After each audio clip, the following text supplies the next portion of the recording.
Hey folks, in this video example we are going to be talking about some enterprise options that are related to how to control autocomplete in all of its different forms. MetaLocator supports autocomplete as part of a location search and also as part of a unified search, which is the combination of both location and keyword. And we do this for our off-the-shelf geocoder, and then we also do this for Google. And so we'll be talking about kind of these different scenarios and combinations. We're going to start with the defaults, and that is basically the simplest off-the-shelf configuration, which is a standard location search with autocomplete enabled. And so if you were to type in, for example, the beginning of a postal code, you'll see that the system will suggest that. If you were to type in, for example, like a city name or a state name or all of these kind of standard geocoding categories, the system will behave accordingly. But if you want to exert some influence and control over the types of results that are returned, for example, maybe you want to eliminate street addresses. Like if I start typing in a street address, it will suggest those. Sometimes those can cause confusion for users. And so in that case, what we can do is go to this autocomplete category filter option. And you can see that it allows you, in this case, to choose the different components. And so by default, it's going to have address, postal code, city, region, subregion, and country. These are all possible suggestions. Neighborhood is not selected by default, but these are the options that are included.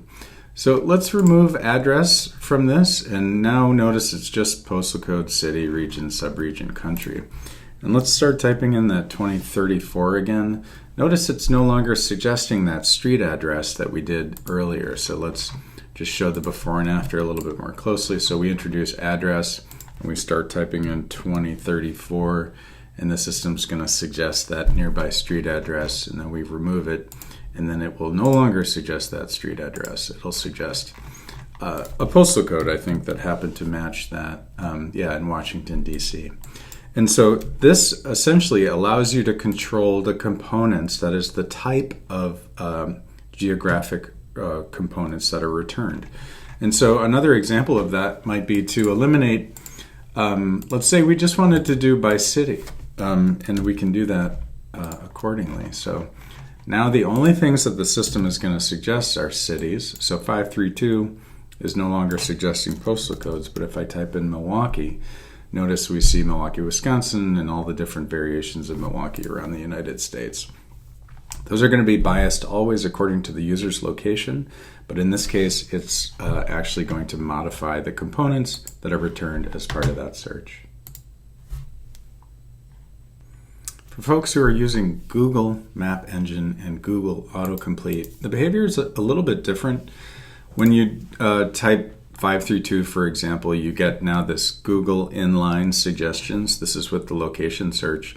And so those have a different list of components. So if you go under advanced, you'll notice that in this setting, the autocomplete category filter, there's these different groups of options: system, Google Unified Search, and then Google Location Search. In this example where we're searching by location, right, under search form, it's location and autocomplete, and the map vendor is set to Google Maps. The options that are available in this autocomplete category filter are limited to this selection here, Google Location Search, and notice that only one such combination is allowed. Geocode is the default, and so geocode includes all of the geographic results. So these are things like zip codes, postcodes, cities, states, countries, regions, that kind of thing. And the other options or variations you can request are address, which would only match deliverable street addresses. And the other one is establishment, if you're looking to only match businesses that are in Google's index. And then also they have options for regions, which includes cities, states, districts, countries. And then also cities, which is just cities, and I think municipalities. And so let's go through a couple examples on the Google side. So let's try just geocode. This is the default, right? So if I type in 532 That's going to do fine if I type in Milwaukee. That's going to do fine if I type in Whole Foods. It's not going to give me that example. So now let's go to, because that's not a geocoding result. Now let's go to address and see how that behaves. So we'll do 532. Notice now it's suggesting addresses. 532 West Wisconsin Avenue. Again, these are biased according to my location. If I just type in Milwaukee, it's going to try to find addresses that and street names that actually reference specific locations. And so that's the address input. That's not really as useful in a search like this unless you have a use case where people are searching for specific addresses. Let's look now at establishment. You remember in that other example we had typed in Whole Foods and we did not get a suggestion. But now notice as we type in these business locations, they will all be included. The other thing that you'll see is that the postal, like the geocoding results, do not get returned. All of these suggestions are going to be drawing from Google's vast inventory of businesses, and again, that's biased according to the user's location. Cities functions kind of similarly, meaning you can search by city, and so that does kind of what you would expect there. And then again, bias by distance. So that is the regular Google location search. And now the last one we're going to talk about is unified search. And what that does is combine search results into biased location and keyword suggestions. And so in this case, we're going to have unified search. And so you have the various unified search components. All these settings are basically straightforward. And now under advanced, what we're going to do is determine the autocomplete components by selecting from this section that specifically calls out Google Unified Search. And so in this case, you've got a couple different options. So these map to basically the same types of suggestions that we identified before. And so in this case, you can actually select multiple. And so the default here is actually postal code, street address, locality, and administrative level 1, which is a state in the United States. And so, for example, if you wanted to get rid of neighborhood suggestions, you could remove that. If you wanted to eliminate street address matches or suggestions, I should say, you could do that. And so now in the suggestions, if I type in like 53211, you'll see Milwaukee is suggested.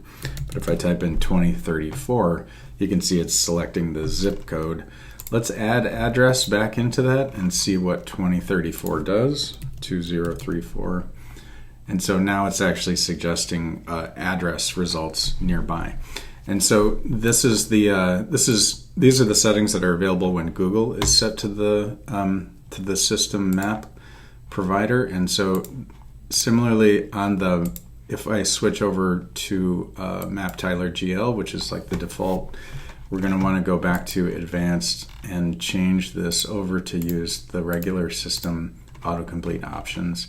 And again, you only have to mess with this if you actually want to make some changes. And so I would always recommend that folks leave these at the default.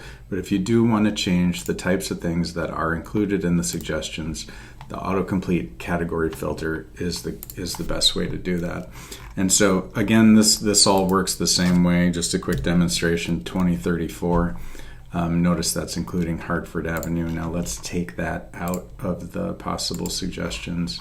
Type in 2034. Hopefully we'll get that same zip code in Washington, D.C. So that allows you to control the nature and type of the suggestions. Thanks a lot for your time.